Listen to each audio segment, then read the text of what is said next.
आरिफ वाला में बदतरीन सैलाबी सूरत-ए-हाल से हर तरफ तबाही के मनाजिर हैं। सैलाबी सूरत-ए-हाल बिगड़ने के साथ साथ मुतासिरीन की परेशानियों में भी इजाफा हो गया है। मज़ीद तफसीलात बताएंगे नज़ीर अहमद खरल।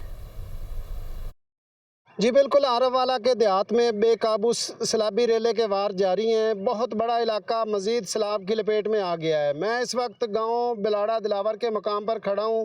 यह इलाका मुकम्मल तौर पर तबाह हो चुका है। इसके आसपास के देहात हैं जिनमें बिलाड़ा हसन का, बिलाड़ा अर्जन का, बेट बटियाँ, बस्ती मोहम्मद हुसैन समेत दर्जनों छोटी बड़ी बस्तियाँ मुकम्मल तौर पर डूब चुकी हैं।